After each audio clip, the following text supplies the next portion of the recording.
It was supposed to be a night of celebration, a party where laughter echoed and people let go of their troubles.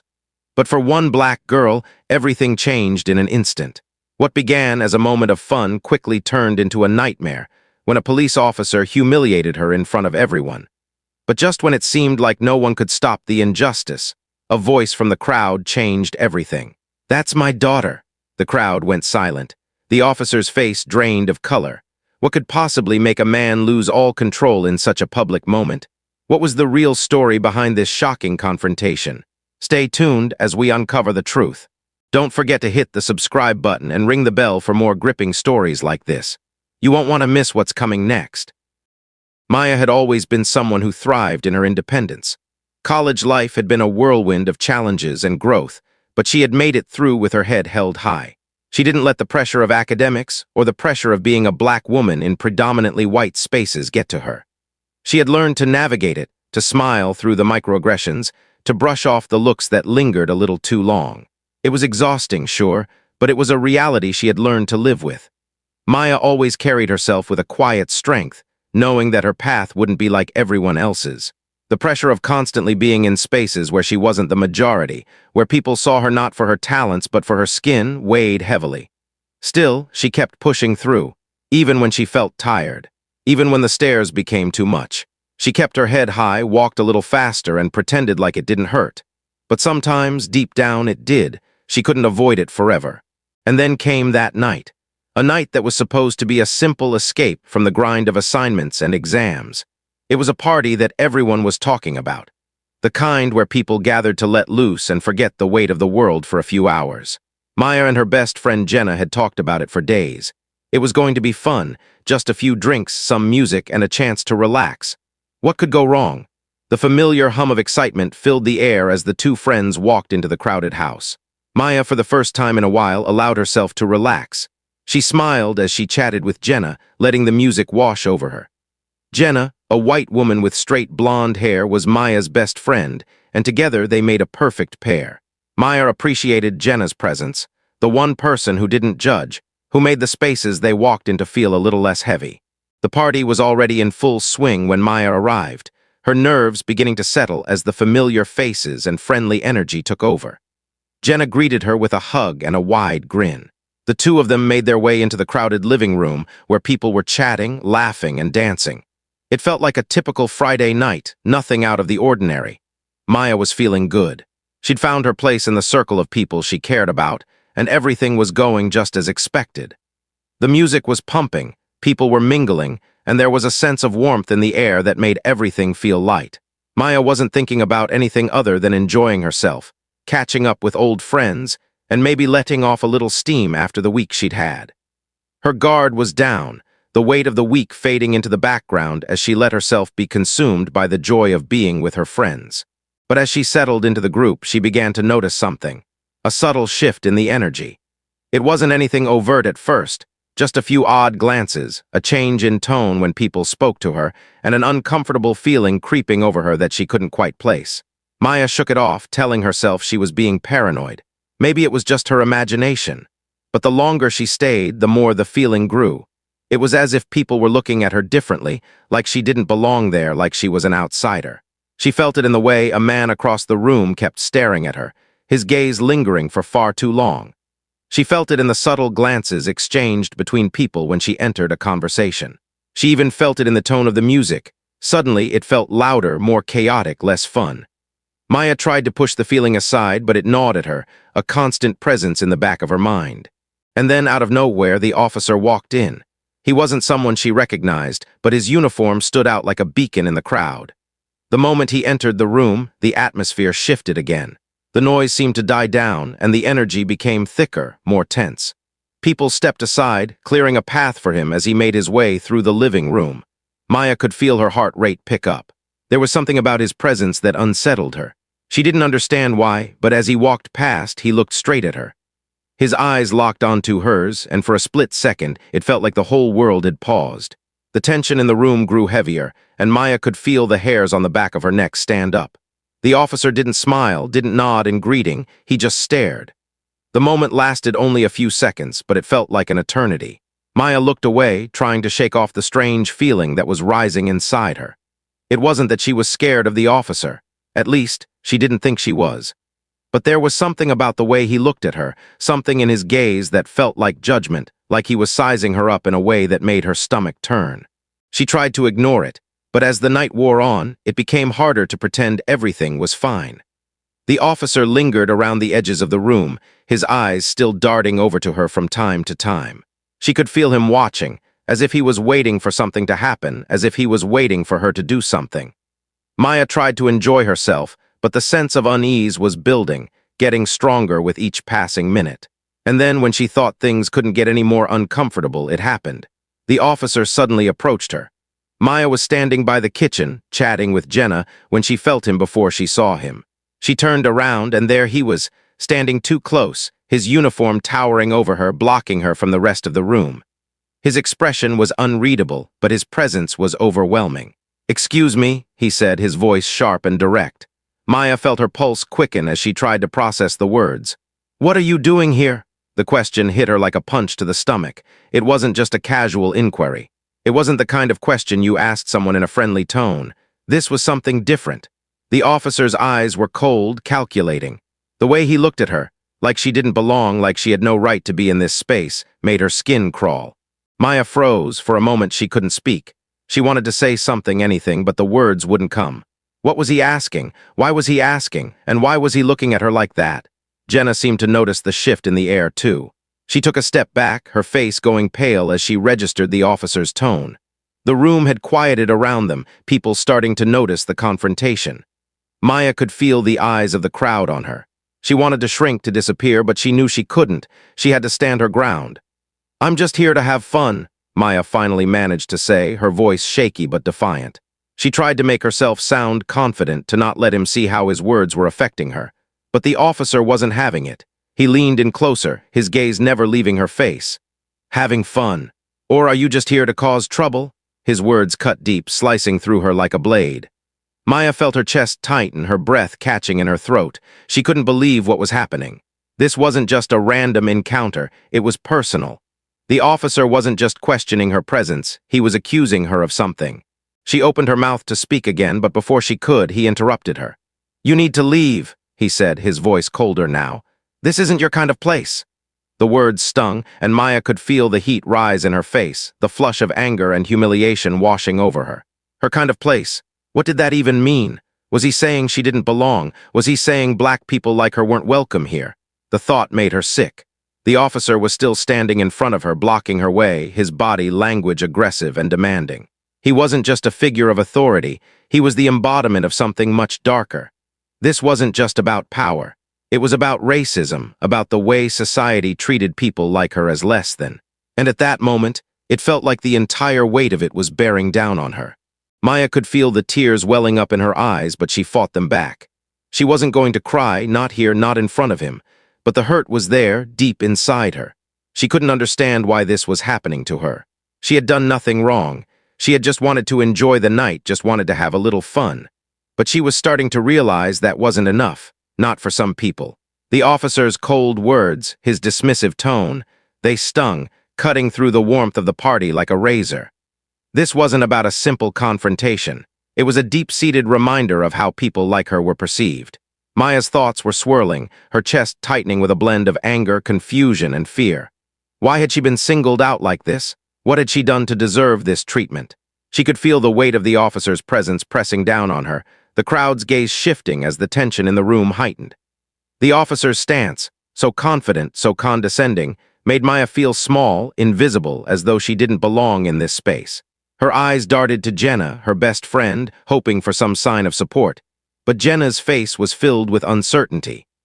Jenna looked at her, then at the officer, caught between the desire to protect her friend and the overwhelming shock of witnessing such blatant racism.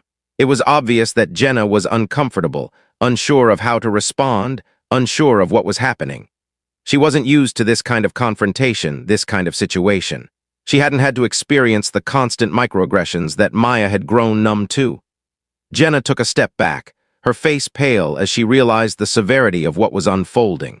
The room, once full of lively chatter and music, had fallen into an eerie silence, all eyes now on Maya and the officer.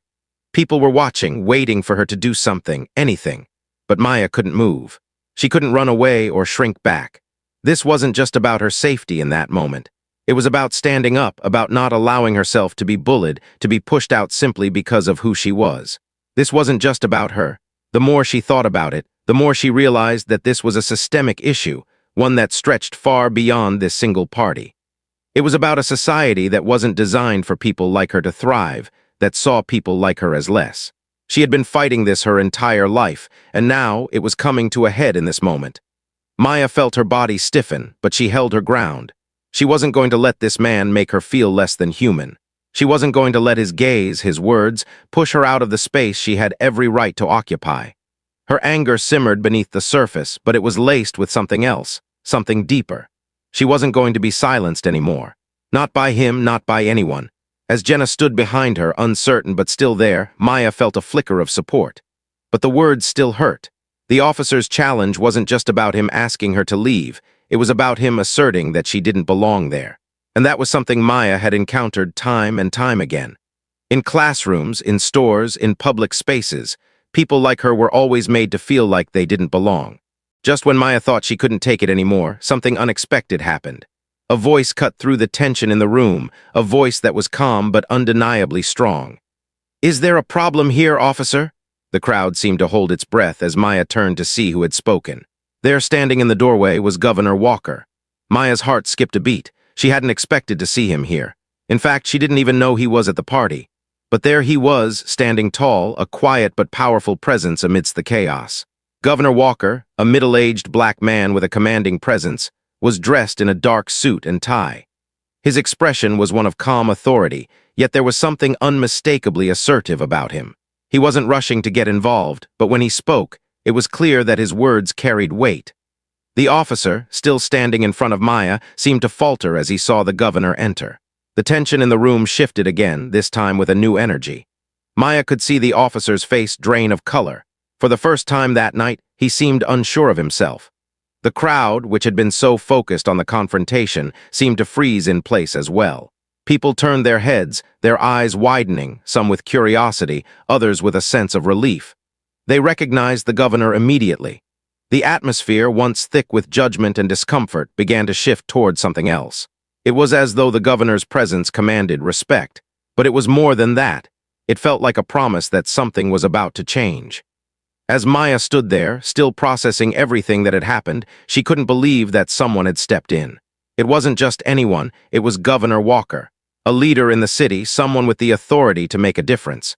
His very presence felt like a lifeline. It wasn't that Maya needed to be saved, but the fact that he was willing to step into this moment and challenge the officer gave her a sense of hope. She wasn't alone in this battle, not anymore. The officer who had been so sure of himself moments ago now seemed less certain. His posture shifted, his stance less imposing. Maya could see the change in him, a crack in the confidence that had been so visible when he first walked in. The power dynamic was shifting, and for the first time that night, Maya felt a sense of agency, a sense of control that had been stripped away from her in those tense moments with the officer. Governor Walker didn't waste time. He walked into the room, his eyes locked onto the officer with unshakable authority. There was no hesitation in his steps, no second-guessing. He didn't need to ask permission, didn't need to justify his presence. He simply moved forward, his voice carrying the weight of years of experience in dealing with injustice. "What's going on here?" he asked, his tone calm but filled with an unmistakable authority that immediately drew the attention of the room. The officer, visibly startled, stammered for a moment, his usual sense of control slipping away as he tried to find the right words.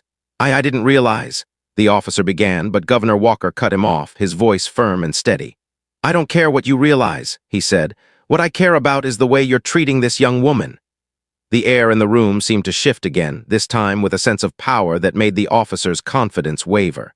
Maya watched in disbelief as the officer's posture faltered, his authority suddenly diminished in the face of the governor's presence. It wasn't just the governor's words that made the officer shrink back. It was the unwavering sense of justice that he embodied, the way he stood firm without raising his voice, without backing down. Maya had never expected anyone to step in. She had always been taught to rely on herself, to be strong in the face of adversity. But this was different. The governor wasn't just stepping in to stop the officer. He was asserting that what was happening was wrong. He was making a statement that she wasn't alone, that the power structures of the world could be challenged, and that no one should be made to feel less than because of who they were. The moment that followed felt almost surreal. Maya was still processing the scene in front of her when the governor spoke again. "She's my daughter," he said, his words hanging in the air like a challenge. Maya's eyes widened in shock. She had never expected this. The officer's face drained of color and the crowd gasped, whispers spreading like wildfire throughout the room. For a moment, Maya's mind couldn't catch up with what had just happened. The governor, the man who had just walked into the room with such confidence and strength, was declaring her his daughter. She felt her heart pound in her chest as the world around her seemed to pause, waiting for the officer's response. The officer stood frozen, his eyes flicking from the governor to Maya and back again. His mouth opened, but no words came out. Maya could see the confusion in his eyes, the disbelief that was slowly turning into fear. He had been so sure of himself moments before, so certain of his power. But now, in the face of the governor's words, he was crumbling. His body language shifted, his stance no longer firm and imposing but defensive. He looked to the crowd for support, but there was no one.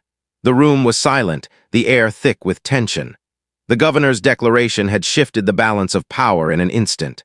Maya stood there, stunned, still trying to process the magnitude of what had just happened.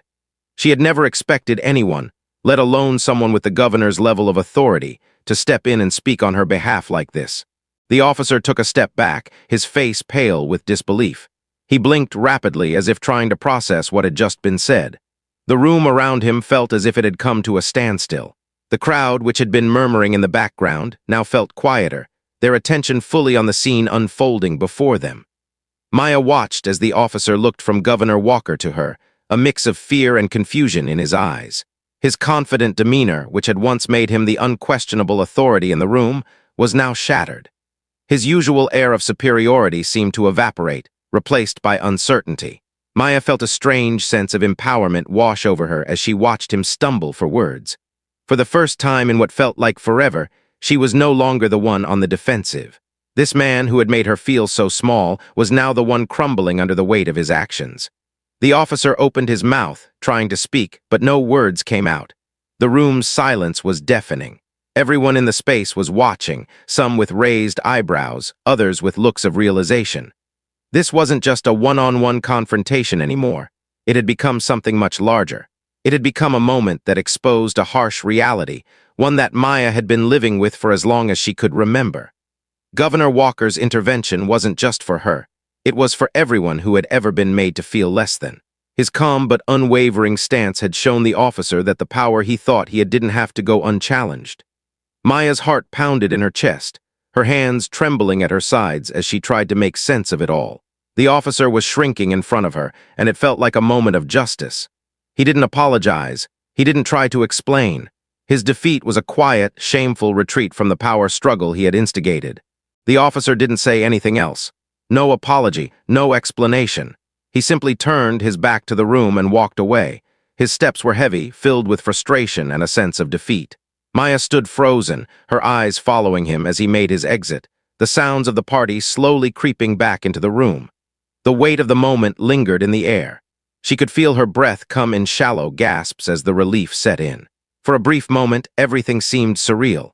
The officer, who had made her feel so small just moments ago, was now walking away, a shell of the confident figure he had been earlier. Maya couldn't quite believe it, but as the officer disappeared through the door, a rush of emotions flooded her. Relief, anger, confusion, but most of all, empowerment. She hadn't backed down. She hadn't let him push her out. She had stood her ground, and in the end, it was him who had been forced to leave. The room slowly started to buzz again. People began to talk amongst themselves, some still in shock over what had just transpired. Maya's chest tightened with a mixture of emotions. The confrontation had been difficult, but in some strange way, it had felt like a turning point. The governor's intervention had shifted the dynamic, but there was still something deeper that needed to be understood. The crowd, the people who had witnessed the injustice, were now left to reflect on what they had just seen. Not one of them had stepped in before the governor had arrived. Not one of them had said anything to stop the officer's behavior. And that realization weighed on Maya. This wasn't just about the officer. It was about all of them. It was about the unspoken complicity of those who had witnessed the injustice and said nothing. Later that evening, Maya found herself sitting alone in a quiet room, staring out the window. The night had fallen around her, but her mind was still racing. The events of the evening were replaying over and over in her head, each moment unfolding like a slow-motion film. The weight of everything that had happened, the officer's words, the confrontation, the governor stepping in, felt like it was all crashing down on her. She couldn't quite process it all. She had stood up for herself, and yet she felt torn. Part of her was relieved that she had held her ground, that she had refused to be intimidated or pushed out. But another part of her was still processing the depth of what had just occurred. This wasn't just an isolated incident. It was a reflection of the bigger system that allowed people like the officer to feel justified in treating others with such disregard. Maya's eyes gazed blankly at the darkened street below, the lights from nearby buildings casting shadows that flickered across the room. Her mind wandered back to her life, to the years of quiet struggles, to the moments when she had been made to feel invisible, unheard. She had learned to navigate these moments, to exist in spaces where she was the only one like herself. But this was different. This moment had forced her to confront something much deeper, something she had been running from for so long. The idea that she didn't belong, that people like her didn't belong in certain spaces, was a reality she had always known, but tonight, it had been laid bare in the most brutal way. The next day, Maya and Jenna sat together in a small cafe, the clinking of coffee cups and the hum of conversation around them, a stark contrast to the tension that still lingered in Maya's chest. Maya's face was a mixture of frustration and exhaustion, while Jenna sat opposite her, her expression full of regret. Jenna's voice was soft, her words carefully chosen as she tried to express her thoughts. Maya, I didn't know what to say last night. I felt so helpless watching everything unfold. I thought if I stayed quiet, it would pass, that maybe you wouldn't feel so exposed. Jenna trailed off, her voice faltering as she looked down at her hands. The guilt in her voice was palpable, but Maya knew it wasn't intentional. Jenna hadn't known how to react, how to help. This wasn't her fight, and Maya understood that. Maya stared at her best friend for a long moment, taking in the sincerity in her eyes. She had never expected Jenna to be able to fully understand what she had gone through, but she did expect her to stand up when it mattered. "It's not easy, Jenna," Maya replied quietly, her voice steady. "You don't always know how to react when you've never had to experience it. It's easier to turn a blind eye than to speak up. But that doesn't make it right." Jenna nodded, her face filled with regret, but Maya could see that her friend was beginning to understand. She wasn't excusing the silence, but she was beginning to realize the weight of what had happened. The conversation shifted, and for the first time in what felt like days, Maya felt a sense of relief. Jenna was learning. She wasn't just listening to the words Maya said, she was beginning to understand the depth of the issue. This wasn't just about one confrontation. It was about the system that allowed it to happen, time and time again, without challenge. Maya walked down the same street later that afternoon, but this time, her steps felt different. The familiar path that she had walked countless times before now felt heavier beneath her feet, but there was something new, something empowering. Her posture was taller, her head held higher, and her steps were purposeful. The street around her was busy, the noise of the city filling the air, but Maya's focus was unwavering. She had experienced something powerful that night, something that had shifted her understanding of her place in the world. No longer was she willing to shrink or apologize for her existence. No longer would she allow the weight of systemic oppression to dictate how she walked in the world. Her thoughts were clear, her vision sharper. She wasn't going to let the fear of what could happen hold her back anymore. She wasn't going to be passive or silent when it mattered most. The conversation with Jenna had solidified something within her, a commitment to standing up, to speaking out, even when it was uncomfortable. She didn't have all the answers, but she knew one thing. The world wouldn't change unless she was willing to be a part of that change. She wasn't just walking for herself anymore. She was walking for every person who had been made to feel like they didn't belong, for every person who had been silenced or ignored. She was ready to make a difference, one step at a time. Jenna stood in the cafe window, watching Maya walk down the street. Her face was filled with admiration and understanding, her hands pressed gently against the glass. The warmth of the cafe contrasted with the cool evening outside, the soft glow of the lights casting a reflective atmosphere. Jenna's gaze lingered on Maya as she walked away, her mind working through the conversation they had shared. The weight of Maya's words had sunk in, and the guilt she had felt was slowly giving way to a deeper understanding of the fight her friend was facing. Maya had always been strong, but now there was a new energy around her, a sense of purpose that Jenna could see in the way she carried herself. The world had tried to diminish Maya, but she was no longer going to let that happen. Later that night, Maya stood in front of the bathroom mirror, staring at her reflection. She touched her cheek gently, her fingers tracing the contours of her face, as if she were seeing herself for the first time in a long time. Her reflection showed exhaustion, but it also showed strength.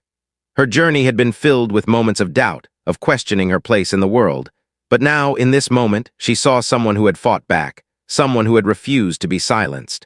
Maya realized that she wasn't invisible. She wasn't just another black woman in a system designed to erase her. She was strong, resilient, and worthy of every space she walked into. Her voice mattered, and the world was going to hear it. Maya stood at the front of a small protest a few weeks later, holding a sign that read, "Number Black Lives Matter." She was surrounded by a diverse group of people, their fists raised in solidarity. The air was thick with determination, and Maya's face was filled with unwavering resolve. She had taken the first step that night, and now she was taking the next. It wasn't just about one confrontation, it was about something bigger. It was about a movement, a collective fight for change. The energy of the crowd behind her pushed her forward, and she knew that this was just the beginning. The fight for justice was long, but Maya was ready to lead, ready to speak up, and ready to make sure that this story and countless others didn't go untold. The world wasn't ready for what was coming, but Maya was, and she was going to fight for it every step of the way.